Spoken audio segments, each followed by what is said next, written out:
Selamat malam.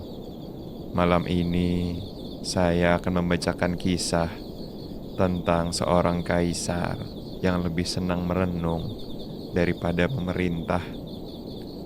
Namanya Markus.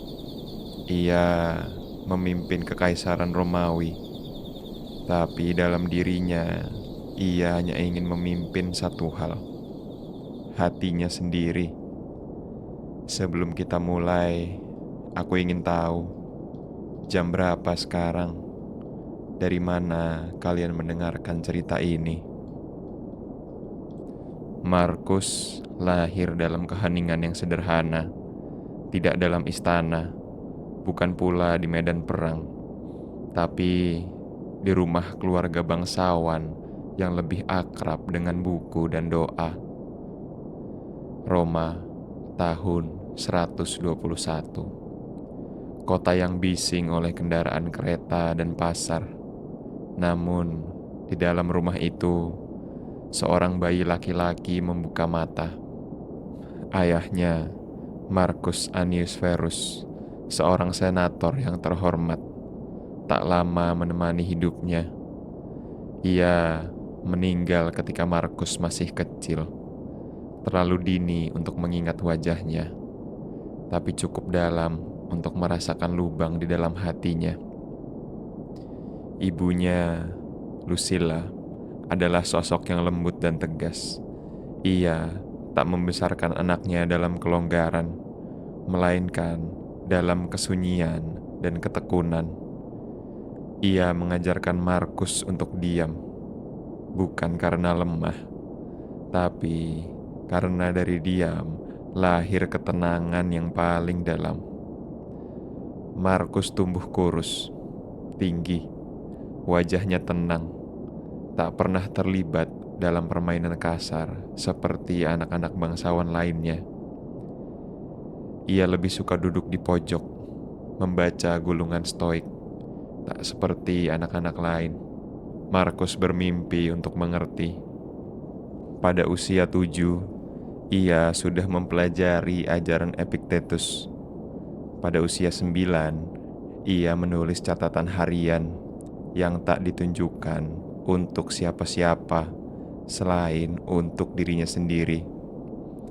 Ketika Hadrian, kaisar waktu itu, melihatnya, ia tidak melihat sekedar anak senator.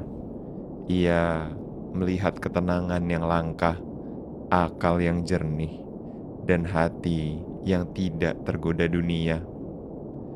Hadrian menunjuk Antonius Pius sebagai pengganti, dan kepada Antonius ia berpesan, "Didiklah bocah itu.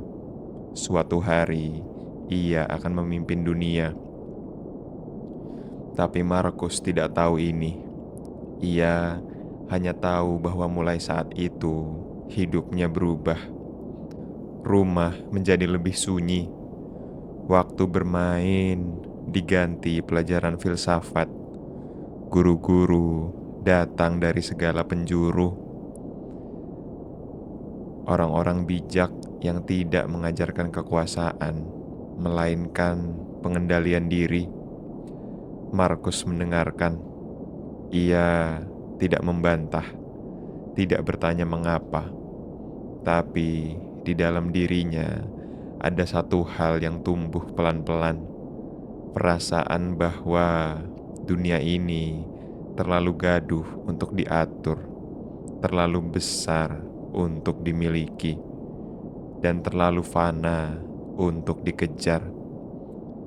Ia tidak ingin menjadi kaisar, tapi takdir terus berjalan, dan dalam hatinya ia mulai bersiap, bukan untuk naik tahta, melainkan untuk tidak kehilangan jiwanya saat tahta itu datang. Di taman rumahnya, ia sering duduk sendiri, memandangi pohon zaitun, dan dari kejauhan, ibu kandungnya melihat anak lelaki itu yang tak pernah mengeluh, tak pernah minta lebih, tak pernah membantah, hanya diam dan terus tumbuh menjadi seseorang yang dunia perlahan akan percayakan segala hal kepadanya. Tapi sebelum dunia itu datang, Markus masih anak kecil dengan hati yang besar dan suara kecil yang ia simpan hanya untuk dirinya sendiri. Ketika Hadrian meninggal, Roma tidak gemetar. Ia telah menyiapkan segalanya. Rantai penerus telah disusun dengan teliti dan hati-hati. Antonius naik tahta, tenang, lembut dan sabar. Ia bukan seorang penakluk, bukan pula pembuat keajaiban. Ia adalah pengelola dunia yang besar dan berisik dengan kesabaran yang luar biasa. Dan Markus kini beranjak remaja. Ia diperhatikan dengan lebih dekat. Antonius tidak memanjakannya. Ia tidak membesarkan Markus sebagai seorang pangeran, tapi sebagai calon manusia yang bijak. Ia memberinya waktu, bukan kekuasaan. Ia memberinya buku, bukan pedang. Markus tinggal di istana, tapi tidak hidup dalam kemewahan. Ia tidur di atas tikar yang keras, makan dengan sederhana, dan berbicara hanya ketika perlu. Dalam diamnya, ia memperhatikan. Antoninus adalah kaisar yang tidak membuat sejarah besar, namun menciptakan kestabilan yang panjang. Ia memimpin tidak dengan suara, tapi dengan keteladanan. Dan Markus belajar bahwa seorang pemimpin bukan yang terdengar paling nyaring, tapi yang paling tahu kapan harus diam. Hari-hari berlalu dalam disiplin. Filsafat menjadi udara. Setiap pagi dimulai dengan membaca. Setiap malam ditutup dengan mencatat. Rusticus, guru yang paling tua, memberikan Markus satu pesan yang tidak pernah ia lupakan. Jangan biarkan dirimu menjadi budak, karena semua yang gemerlap akan redup. Pesan itu menjadi pegangan. Ia melihat senator berdebat untuk kekuasaan, jenderal bersaing demi pengaruh, tapi Markus tetap berjalan pelan di sisi Antoninus, mendengar lebih banyak, berkata lebih sedikit. Dalam kesunyian itu, ia tumbuh dengan dalam, tidak melebar, tapi mengakar. Setiap kali ada jamuan besar, Markus hadir, tapi duduknya di ujung, mengamati, tidak menunjukkan diri. Ia mengenakan pakaian bersahaja, tidak suka wangi-wangian, tidak berbicara tentang dirinya sendiri. Bagi banyak orang, ia tampak seperti bayangan. Tapi bagi Antoninus, Markus adalah masa depan yang lebih tenang. Sementara itu, rakyat mulai mengenal namanya, perlahan, tidak melalui pertempuran, tapi melalui bisik-bisik. Markus tidak menanggapi. Ia tetap belajar, tetap menulis, dan dalam tulisannya, ia tidak menyebut nama orang lain, hanya dirinya sendiri dan dialognya dalam hati. Seiring waktu, Antoninus bertambah tua. Tubuhnya melemah, langkahnya melambat, tapi wajahnya tetap damai, karena ia tahu ketika ia tiada, dunia ini tidak akan jatuh ke tangan yang serakah, tapi ke tangan yang bersih. Dan Markus, meski belum siap, mulai menyadari ia tidak akan bisa menghindari takdir. Ia akan memimpin, bukan karena ingin, tapi karena ia tidak bisa menolak. ketika dunia membutuhkan seseorang yang tidak terlalu mencintai dunia. Dalam sunyi, ia mempersiapkan diri, bukan untuk menjadi kaisar, tapi untuk tidak kehilangan jiwanya. Tahun itu, Antoninus wafat, diam, seperti hidupnya.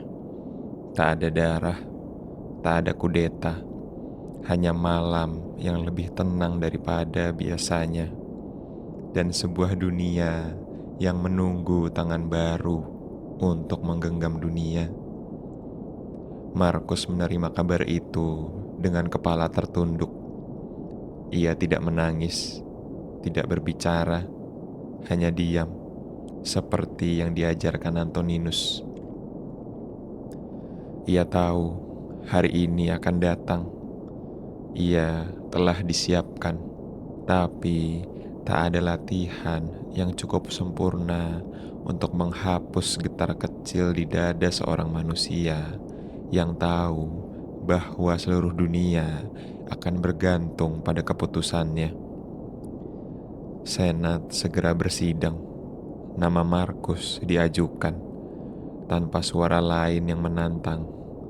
Tapi Markus dengan suaranya yang lembut meminta satu hal, bahwa Lucius Verus, saudara angkatnya, diangkat menjadi rekan kaisar.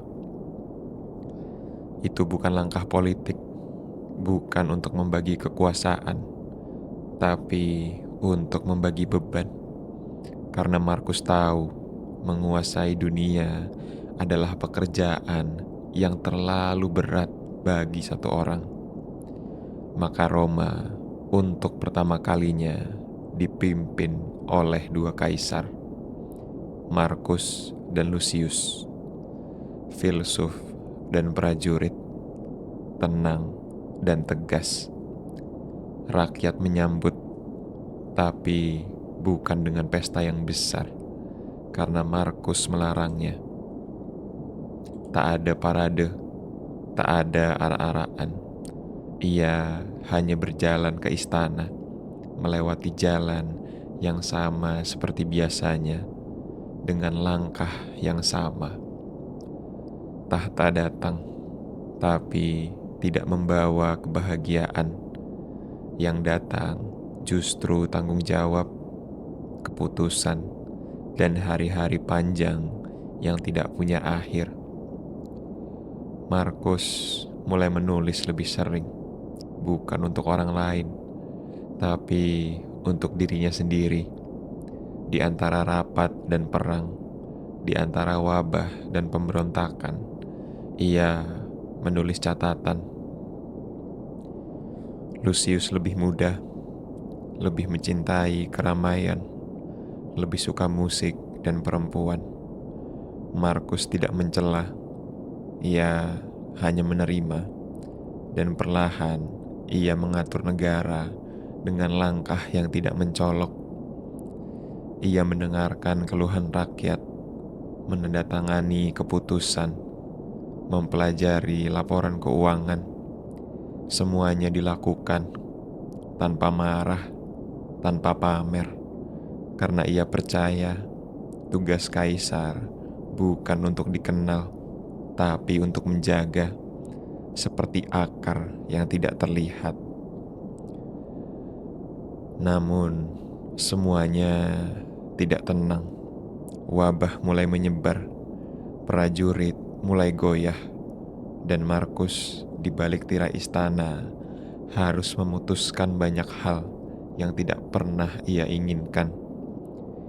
Ia bukan memimpin perang, tapi perang akan datang. Ia bukan tabib, tapi penyakit akan datang. Dan setiap malam ketika dunia sudah lelap, Markus tetap terjaga, membaca, menulis, berpikir, bukan tentang bagaimana menjadi penguasa besar, tapi bagaimana menjadi manusia yang tidak kehilangan hati dalam dunia yang semakin keras.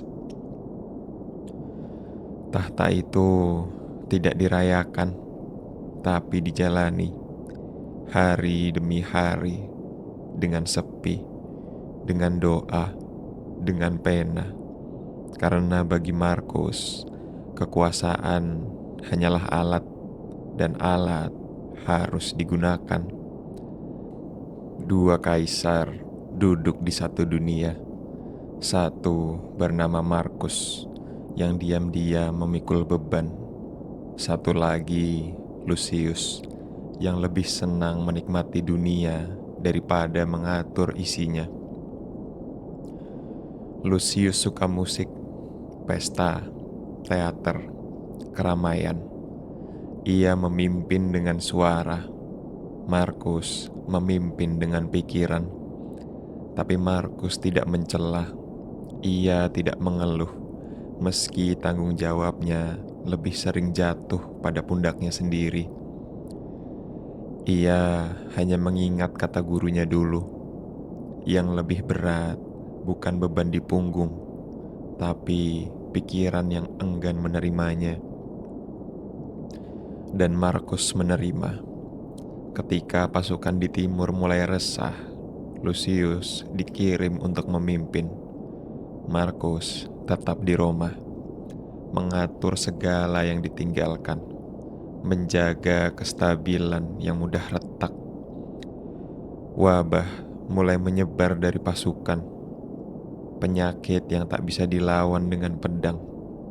Tubuh-tubuh roboh, tahta mulai tergoncang. Lucius akhirnya kembali. Wajahnya tidak segagah dulu. Matanya lebih gelap, langkahnya lebih pelan. Tidak lama kemudian, ia jatuh sakit dan wafat, meninggalkan Markus sebagai satu-satunya kaisar. Kota berduka, tapi Markus tetap tenang. Ia tidak menunjukkan kesedihan di depan umum. Tapi malam itu, ia menulis, "Sahabat yang satu jalan denganku telah tiba lebih dulu. Kini aku melanjutkan dengan satu bayangan di belakangku dan satu doa di dadaku." Sejak saat itu, dunia menjadi lebih sunyi. Kursi kekaisaran yang dulu dibagi dua, kini hanya satu. Dan duduk di sana seorang pria kurus berjanggut tipis yang lebih sering menunduk daripada berpidato. Markus tidak memperbesar dirinya. Ia tidak memahat patung lebih tinggi, tidak membangun istana baru. Ia hanya membangun keteguhan. Kota demi kota ia atur. Perbatasan demi perbatasan juga dijaga. Dan rakyat, meski jarang melihat Markus, merasa aman karena tahu bahwa pemimpin mereka tidak sedang mencari pujian, tapi mencari keseimbangan. Ia mulai semakin sering keluar kota, bertemu pasukan, meninjau kamp, berjalan kaki di antara tenda-tenda untuk memastikan bahwa pemerintah bukan sekedar suara dari atas, tapi kehadiran yang nyata. Dan di setiap perjalanan itu, ia membawa catatan kecil, sebuah buku yang lusuh, yang ia isi setiap malam di atas dipan kayu, di tengah suara serangga dan dinginnya angin utara. Dan di sana ia menulis tentang rasa marah yang harus diredam, tentang ambisi yang harus ditahan, tentang dunia yang tidak bisa dikendalikan, tapi hanya bisa dihadapi dengan hati yang jernih. Ia tidak pernah menulis untuk dibaca orang lain. Ia menulis hanya untuk mengingatkan dirinya sendiri bahwa menjadi kaisar bukanlah alasan untuk berhenti menjadi manusia. Dan mungkin itulah sebabnya mengapa dunia terus mengenang namanya. bukan karena kekuasaan yang besar, tapi karena ketenangan yang tak tergoyahkan di tengah dunia yang selalu bergejolak. Kekaisaran Romawi membentang begitu luas, dari padang gurun di timur hingga hutan lebat di utara. Tapi luasnya wilayah berarti luas pula masalahnya. Markus tahu ini sejak awal, bahwa tahta bukan tempat duduk, melainkan jalan yang panjang yang tidak pernah benar-benar tenang. Saat penyakit menyebar, dokter kehabisan obat, pasar menjadi sepi, kuburan semakin penuh. Tapi Markus tetap hadir, tidak bersembunyi, tidak berlari. Ia mendatangi rumah sakit, melihat mereka yang sakit. Ia berbicara dengan lembut, menyentuh bahu, dan mengangguk dengan pelan. Itulah caranya memimpin, tidak dengan teriak, tapi dengan hadir. Dan ketika pasukan Jermanik menyeberangi perbatasan di utara, membakar desa, merusak ladang, Markus tahu ia harus ke garis depan, bukan karena ia suka perang, tapi karena ia tidak mau mengirim rakyat berperang tanpa ada dia di sana. Ia meninggalkan Roma bersama tentara, mendirikan tenda di tepian sungai. Udaranya dingin, makanannya terbatas, bahaya selalu mengintai. Tapi Markus tidak pernah mengeluh. Ia tidur bersama prajurit, bangun saat fajar, menulis saat malam, dan memimpin dengan suara yang perlahan namun tegas. Kadang ia duduk sendiri dekat api unggun, melihat langit yang penuh dengan bintang. Di situ ia menulis, segalanya bisa hilang, tubuh, kekuasaan, kekayaan, tapi sikap hati, itulah satu-satunya yang bisa kita kendalikan. Setiap pagi ia menyambut hari, seperti menyambut ujian baru, bukan dengan semangat yang tinggi, tapi dengan penerimaan yang dalam. Ia tidak takut pada musuh. Yang ia takutkan adalah membiarkan amarah menguasai dirinya. Karena bagi Markus, perang yang paling berbahaya bukan yang terjadi di medan tempur, tapi yang terjadi dalam diri sendiri. Dan di tengah semua itu, penyakit, dingin, kelaparan, ia tetap menulis.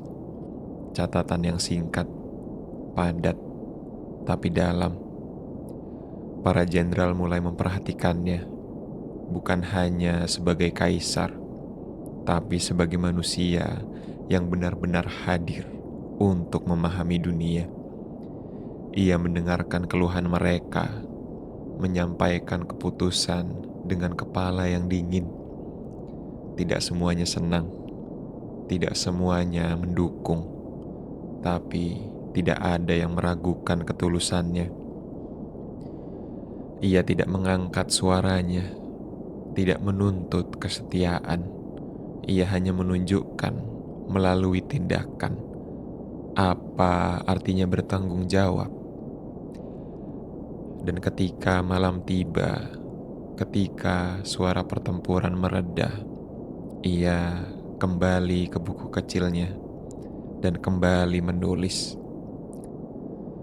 Dalam dunia yang terbakar, Markus memilih untuk tetap lembut, karena ia tahu kemenangan sejati bukan menaklukkan musuh, tapi menaklukkan diri sendiri. Di balik medan perang, Markus menyimpan sesuatu yang lebih rapuh, keluarga.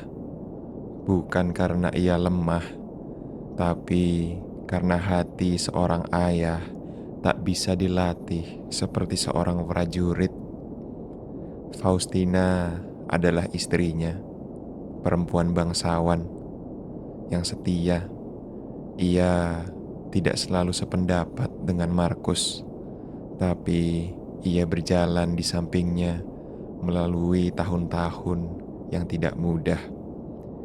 Mereka memiliki banyak anak, tapi seperti nasib pada umumnya, tidak semua bertahan hidup. Satu demi satu pergi, terlalu cepat, terlalu sunyi.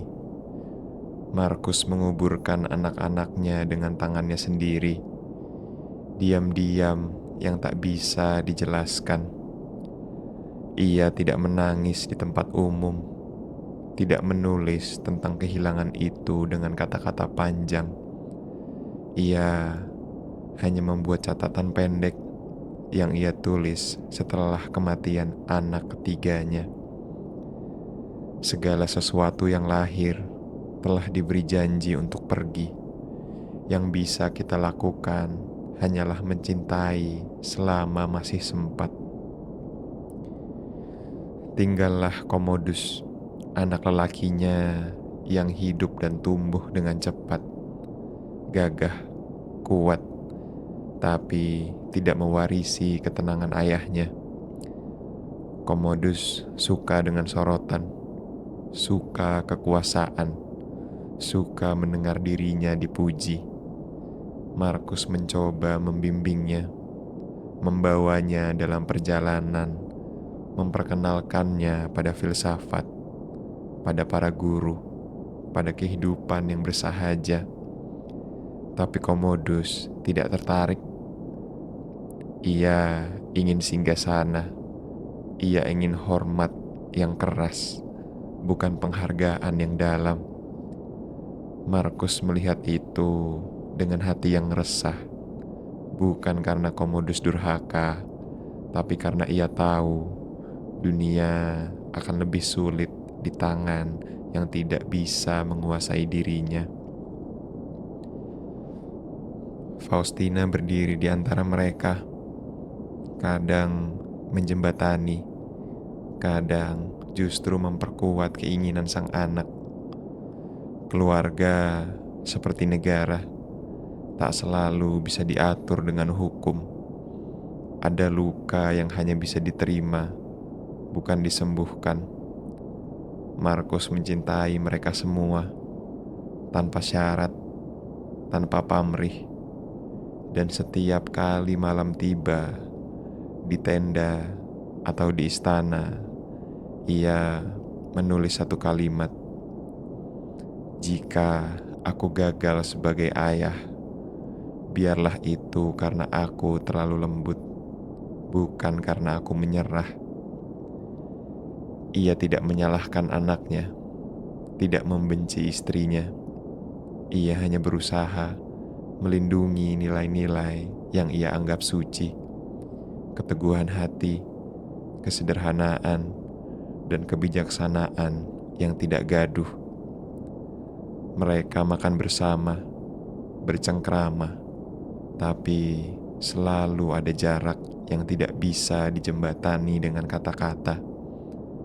Dan Markus menerima itu, bukan dengan pasrah, tapi dengan pengertian yang dalam, karena ia tahu bahwa bahkan cinta yang paling tulus tidak bisa menjamin bahwa yang dicintai akan berjalan di jalan yang sama. Ia hanya bisa berharap dan berdoa dalam sunyi. Setiap orang besar pernah menjadi murid, dan Markus, meskipun kaisar dunia, tak pernah melupakan mereka yang mengajarkan menjadi manusia. Rusticus adalah yang pertama, pria tua yang tidak pernah mengangkat suaranya. Ia tidak mengajar dengan tangan, tapi dengan mata yang jernih dan hidup yang bersih. Dari Rusticus, Markus belajar membedakan kebenaran dari kebiasaan bahwa tidak semua yang umum itu benar dan tidak semua yang benar akan diterima umum. Sextus datang setelah Rusticus. Ia mengajarkan Markus untuk tenang, untuk tidak terburu-buru, bahkan dalam memutuskan hal-hal yang mendesak. Sextus pernah berkata, "Jika engkau ragu, tunda. Jika engkau marah, diam. Jika engkau ingin membalas, tanyalah dulu pada hatimu, apakah kemenangan layak dengan kehilangan kedamaian?" Markus tidak pernah melupakannya. Ada juga Maximus, sederhana dalam pakaian, tapi besar dalam wibawa.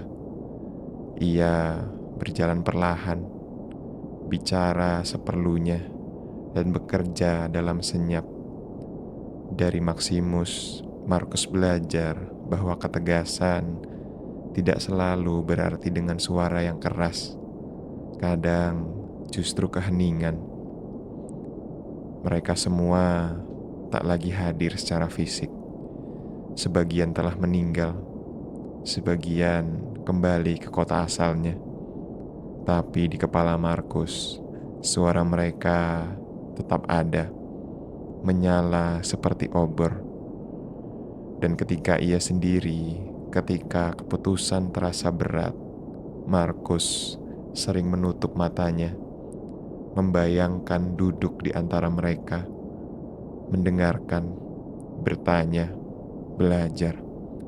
Ia menulis catatan kecil, bukan hanya untuk dirinya, tapi untuk menyapa guru-gurunya yang tak pernah benar-benar pergi. Di dunia yang terus menekan, guru-gurunya menjadi jangkar, menjaga dirinya tetap waras, tetap sederhana, tetap menjadi manusia. Dan itu sudah cukup, karena bagi Markus, menjadi kaisar hanyalah peran, tapi menjadi murid itu identitas yang sejati. Langit di perbatasan utara selalu kelabu, angin menusuk kulit tanpa peduli siapa yang memimpin dunia. Markus berjalan di antara tenda-tenda pasukan, tanpa jubah emas, tanpa iring-iringan, hanya mantel wol biasa yang usang dengan wajah yang lelah namun jernih. Para prajurit menunduk ketika ia lewat, bukan karena takut, tapi karena hormat yang tumbuh dari pengertian. Ia tidak memberi pidato yang panjang, hanya menepuk bahu mereka, bertanya apakah mereka sudah cukup makan, cukup tidur, cukup hangat. Tahta ada di Roma, tapi tugas berada di sini, di garis paling depan, tempat suara lebih jujur daripada upacara. Markus tinggal dalam tenda yang sederhana, berbagi roti dengan perwira, minum air yang sama, tidur di kasur jerami yang dinginnya menusuk tulang. Tapi ia tidak pernah mengeluh, karena disinilah ia merasa paling dekat dengan manusia lain. Jauh dari istana, jauh dari patung-patung dirinya. Di perbatasan yang tersisa hanyalah tubuh yang sudah rapuh dan tekad yang dipaksa kuat. Setiap pagi ia berjalan keliling camp, memastikan semuanya siap, bukan untuk perang, tapi untuk hari yang bisa saja menjadi hari terakhir. Kadang ia berdiri lama, menghadap sungai. Air mengalir dengan pelan, memantulkan wajahnya yang mulai menua. Ia tidak bertanya berapa lama lagi perang ini akan berlangsung, karena yang penting bukan akhir, tapi bagaimana menjalaninya. Ada malam-malam di mana salju turun dengan lebat dan suara luka terdengar dari tenda pengobatan. Markus tidak tidur. Ia duduk diam, mendengar angin, mendengar derita, mendengar dunia yang terus bergerak tanpa menunggu siapapun. Ia tahu kekuasaan tidak bisa menghentikan penderitaan, tapi ia juga tahu kehadiran, meski kecil, bisa memberi kekuatan. Seorang prajurit muda, tangannya kehilangan jari karena beku, pernah berbisik pada sesama rekannya, "Kalau kaisar bisa tahan dingin ini, aku juga bisa." Disitulah kekuatan Markus, bukan pada perintah, tapi pada teladan, bukan pada gelar, tapi pada keberanian untuk tidak menjauh dari tempat yang paling sulit. Musuh datang silih berganti, serangan demi serangan, tapi lebih berat dari semua itu adalah menjaga agar hati tetap tenang. Markus tidak marah ketika rencananya gagal, tidak panik ketika pasukannya goyah. Ia hanya menarik napas yang dalam dan kembali berjalan di antara lumpur, salju, dan wajah-wajah yang bergantung padanya. Ia tahu ia tidak bisa menyelamatkan semuanya, tapi selama masih bisa berdiri, ia akan tetap hadir. Dan bagi prajurit-prajurit yang bertahan, itulah pemimpin sejati, bukan yang mengangkat pedang dengan tinggi, tapi yang tetap berada di tengah mereka saat malam terasa panjang dan pagi tak kunjung datang. Roma, meski jauh, selalu ada di benak Markus, bukan karena istana, bukan karena kursi emas atau keramaian forum, tapi karena rakyatnya. Ia mengingat suara mereka di pagi hari, saat pasar mulai buka, saat anak-anak berlari di jalan bebatuan, saat perempuan menyiram tanaman di balkon-balkon. Mereka tidak mengenal filsafat, tidak tahu ajaran Zeno, tidak tahu Epictetus ataupun Maximus, tapi mereka tahu lelah, mereka tahu lapar, mereka tahu harapan kecil yang ditanam lewat kerja harian. Markus selalu menempatkan mereka di depan setiap keputusannya, bukan untuk menyenangkan, tapi untuk memastikan bahwa kekuasaan tak melupakan yang paling dasar, kehidupan yang bisa dijalani dengan layak dan tenang. Di Istana Roma, ia pernah menolak pembangunan Kolosium baru, bukan karena tak mampu, tapi karena ia memilih mengirim lebih banyak gandum ke distrik yang miskin. Ketika Senat mempertanyakan, Markus hanya berkata, "Yang lapar tak butuh hiburan, mereka butuh makan." Itu bukan kalimat agung, bukan semboyan kekaisaran, tapi itulah Markus. Tidak pernah mencari pujian, bahkan saat ia jauh di garis paling depan. Ia tetap meminta laporan rutin tentang harga roti, tentang cuaca, tentang keluhan pedagang kecil.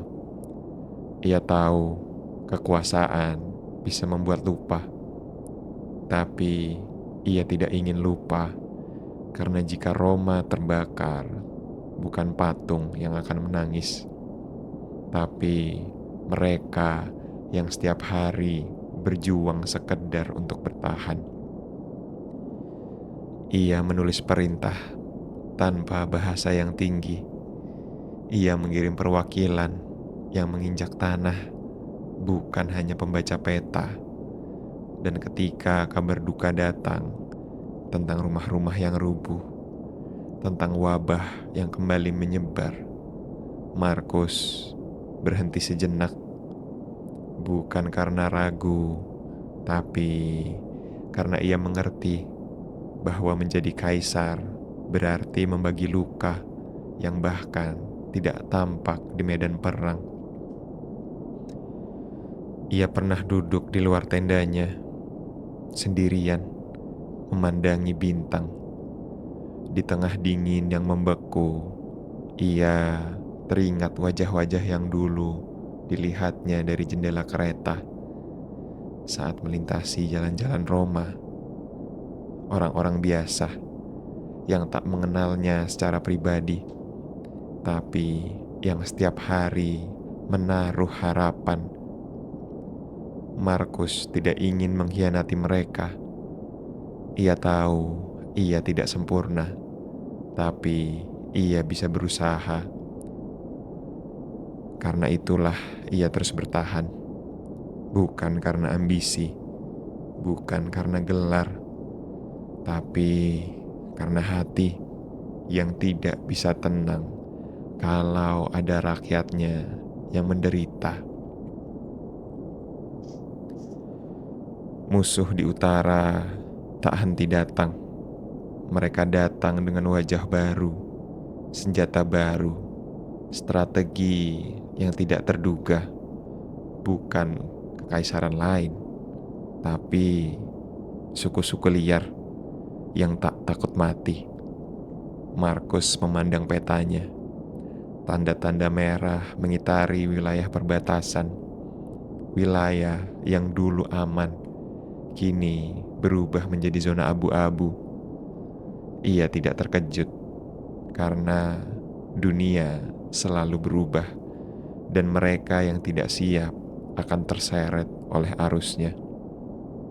Pasukan dikirim, benteng diperkuat, utusan diminta mencari jalan damai, tapi pertempuran tetap meletus, besar dan kecil, siang dan malam. Di camp, suara tombak dan teriakan menjadi latar kehidupan. Tidak ada hari tanpa ancaman, tidak ada malam yang benar-benar tenang. Markus tetap di antara mereka, mendengar laporan tentang desa-desa yang hilang, pasukan yang kalah, dan rakyat yang tersisa tanpa rumah, tanpa harapan. Tidak ada kemenangan besar, yang ada hanyalah waktu yang diperpanjang dan kekacauan yang ditahan sejauh mungkin. Di antara semua itu, Markus mulai merasakan sesuatu yang tidak bisa ia lawan. Tubuhnya sendiri, kelelahan yang menumpuk, nyeri yang menetap, demam yang tidak kunjung reda. Tapi ia tidak mundur, tidak menyebutnya sebagai sakit, hanya gangguan kecil. Ia tetap berdiri, tetap hadir, meski langkahnya melambat, meski tangannya mulai gemetar. Para pengawal mulai khawatir. Dokter menyarankan untuk istirahat, tapi Markus menolak. Ia tahu jika ia kembali ke Roma, rakyat akan bertanya, apakah kita ditinggalkan? Dan ia tak sanggup menjadi alasan bagi hilangnya harapan. Di suatu pagi yang dingin, ia berjalan lebih lama dari biasanya, menelusuri batas camp, melihat matahari perlahan naik dari balik kabut. Di wajahnya tidak ada senyum, tapi ada keteguhan yang tak bisa digoyahkan oleh apapun.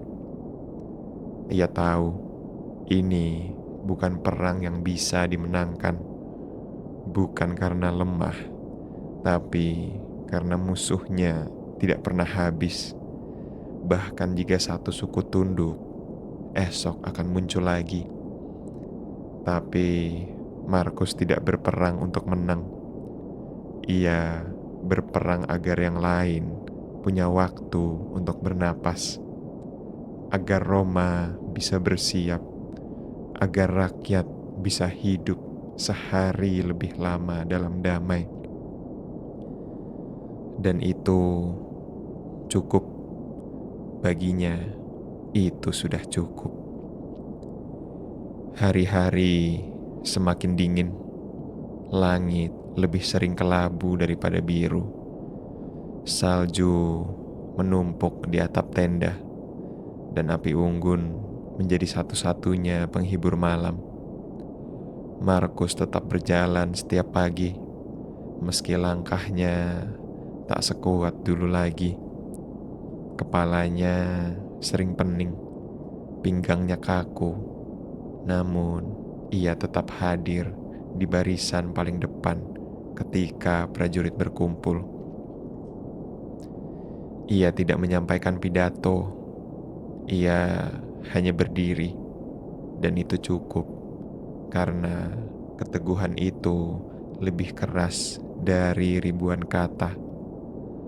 Orang-orang tahu, orang-orang paham, ia mulai sakit, tapi tak seorang pun berani mengucapkannya. Seolah jika mereka diam, waktu bisa berhenti dan kaisar mereka tak akan pergi. Markus tidak mengeluh. Ia masih mendengarkan laporan, masih menerima utusan, masih menanyakan kebutuhan pasukan.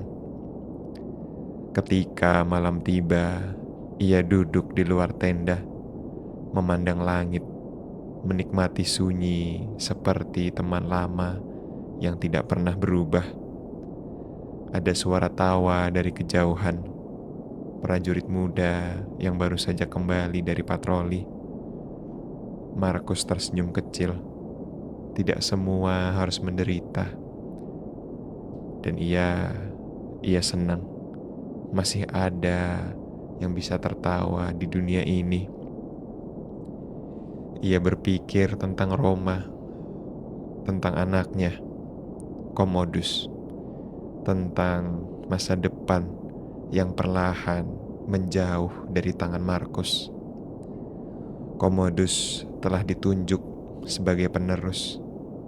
Keputusan yang ia buat bukan karena yakin, tapi karena tidak ada pilihan yang lebih baik. Dalam hatinya ada gelisah, tapi tidak penyesalan.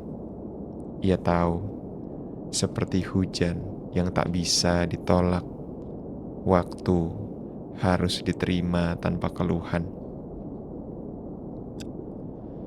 Ia tidak berharap Commodus menjadi seperti Markus, tapi ia berharap anak itu menemukan jalannya sendiri, meski melalui jalan yang keras.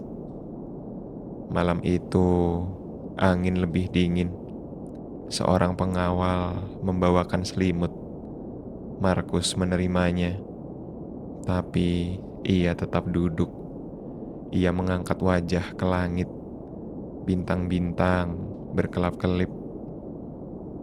Di matanya tak ada ketakutan, hanya tatapan yang panjang. Mungkin inilah kedamaian sesungguhnya.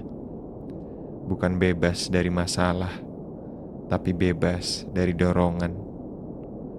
Dan di tengah malam itu, di antara kabut dan salju, cahaya kecil menyala di hati seorang kaisar. Bukan karena harapan besar, tapi karena penerimaan yang penuh bahwa ia telah berjalan cukup jauh, bahwa ia telah memberi segala yang ia bisa beri. Pagi itu datang tanpa peringatan. Langit abu-abu, angin membawa dingin yang menggigit kulit. Tapi sesuatu terasa berbeda. Markus bangun lebih lambat. Langkahnya goyah, tubuhnya lebih berat daripada biasanya. Namun, ia tetap bangkit, menolak bantuan. Ia ingin satu hari lagi seperti hari-hari biasanya. Ia duduk di kursi kayu, menatap pasukan yang mulai berbaris, menata senjata, membersihkan perlengkapan. Beberapa perwira menghampiri, melapor seperti biasanya. Markus mendengarkan. Kepalanya sedikit mengangguk.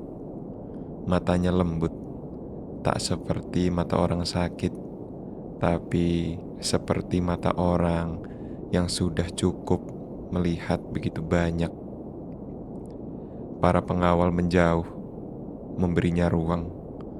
Mereka tahu, tanpa diberitahu, bahwa hari ini tidak biasa. Markus tetap di kursinya hingga siang. Ia meminta dibawa ke tepian sungai. Beberapa prajurit mengangkat tandunya.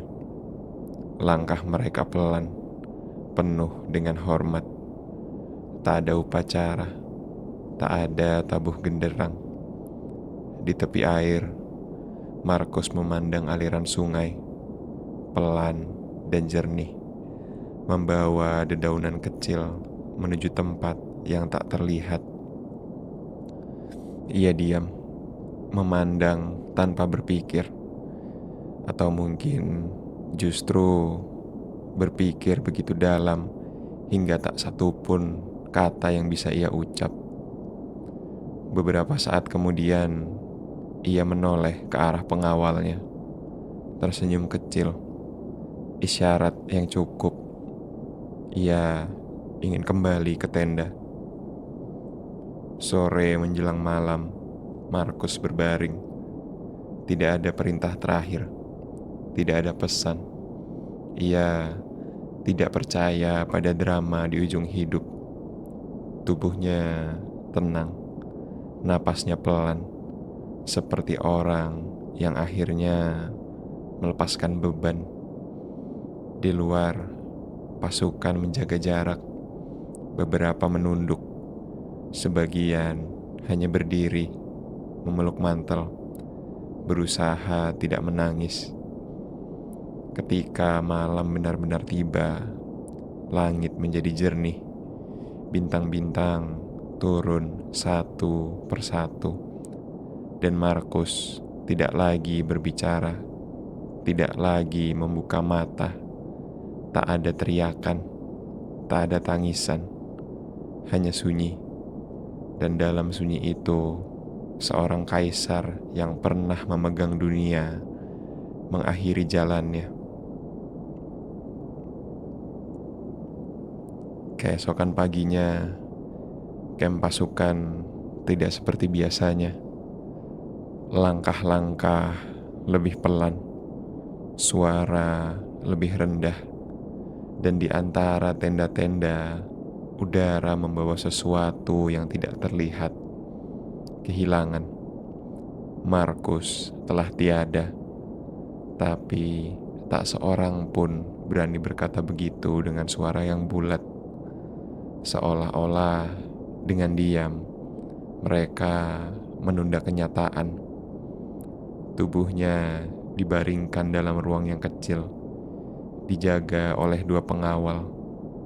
Tidak ada upacara megah, tidak ada kain sutra, hanya selimut wol dan sebuah lambang kecil yang diletakkan di dadanya. Elang perak Roma, lambang pengabdian. Perwira datang satu persatu. Mereka menunduk, mengingat masa ketika Markus duduk bersama mereka di api unggun, bukan sebagai kaisar, tapi sebagai manusia yang mendengar dan tidak pernah menghakimi. Di kejauhan, pasukan menyusun barisan. Mereka tahu sekarang tugas mereka berubah, mengantar tubuh pemimpin ke tempat peristirahatan terakhir. Kabar kematiannya menyebar dengan pelan dari satu tenda ke tenda lainnya, dari camp ke desa, dari perbatasan ke kota. Roma mendengarnya dengan senyap. Forum menjadi lebih sepi. Pedagang menurunkan suara. Anak-anak berhenti berlarian. Bagi sebagian, Markus adalah pemimpin yang agung. Bagi yang lain, ia hanyalah nama di koin logam. Tapi bagi mereka yang mengenalnya atau pernah disentuh oleh keputusannya, ia adalah sesuatu yang lain, jiwa yang besar. Senat bersidang. Nama Markus diukir dalam daftar kaisar yang didewakan. Sebuah kehormatan yang ia sendiri mungkin tidak ingin, tapi diberi karena hidupnya yang begitu agung. Tubuhnya dibawa pulang, melewati kota-kota yang pernah ia lindungi dari jauh. Orang-orang keluar rumah, bukan karena dipaksa, tapi karena ingin menyapa untuk terakhir kalinya. Ketika tandu melewati jalan-jalan utama, beberapa orang meletakkan bunga, bukan rangkaian besar, hanya tangkai-tangkai kecil yang mereka punya dari rumah. Dan itu sudah cukup, karena Markus tidak pernah meminta lebih dari apa yang bisa diberikan oleh hati yang tulus. Commodus, anaknya, menyambut rombongan dengan wajah yang muram. Tak banyak bicara. Ia mewarisi tahta, tapi tidak semua orang yakin ia dapat mewarisi dengan semangat yang sama. Namun, itu urusan esok. Hari ini adalah hari mengenang yang telah pergi. Roma menyambut tubuh Markus seperti menyambut arwah kuno. Langit pagi mendung. Jalan-jalan utama disapu bersih. Bendera diturunkan, bukan karena perintah, tapi karena rasa yang sama tumbuh dari banyak hati. Commodus, anak satu-satunya, berdiri di tengah istana. Matanya tajam, bajunya mewah, langkahnya yakin, tapi bukan langkah Markus. Ia menerima tubuh ayahnya dengan upacara besar. Patung dibuat, monumen dirancang, orang-orang diminta berkumpul. Ia mengangkat nama Markus dengan tinggi, membangun pilar untuk mengenangnya.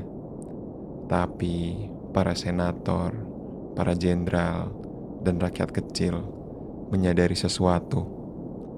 Yang paling kuat dari Markus bukan yang bisa diabadikan dalam batu, tapi dalam cara ia hidup tanpa mencintai kemegahan. Commodus mulai memimpin dengan gaya yang lain. Ia suka sorotan, suka disebut pahlawan. Ia hadir di arena, bermain sebagai gladiator. Ia ingin disembah, bukan dimengerti.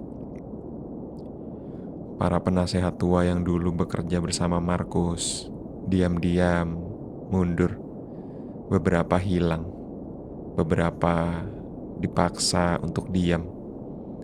Dan Roma berubah, suara menjadi lebih keras, pesta terjadi lebih sering, hukum jadi lentur, ketakutan mulai tumbuh, meski hiburan tak pernah berhenti. Tapi di sudut-sudut kota, di rumah-rumah kecil, di hati-hati mereka yang pernah merasakan kehadiran Markus, bayangan Markus tidak hilang.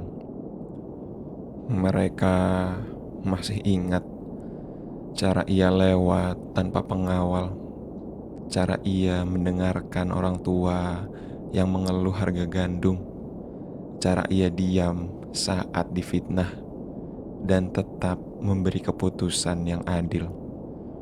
Beberapa orang menyimpan salinan catatannya, kalimat-kalimat pendek yang dulu tidak pernah dianggap, kini dibacakan pelan sebelum tidur. Seorang ibu mengulanginya saat anaknya sakit.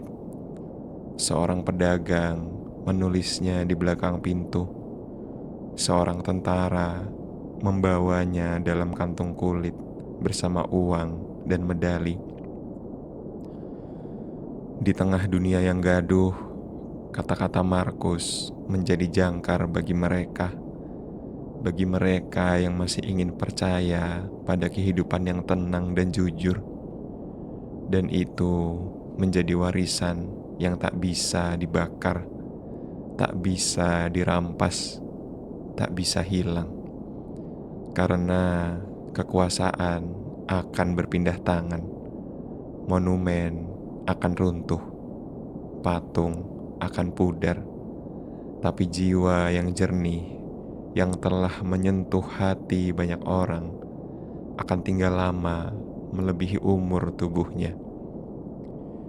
Di suatu rumah tua tak jauh dari Forum Roma, seorang penulis tua membuka laci yang lama tak disentuh. Di dalamnya sehelai kertas lusuh tersimpan.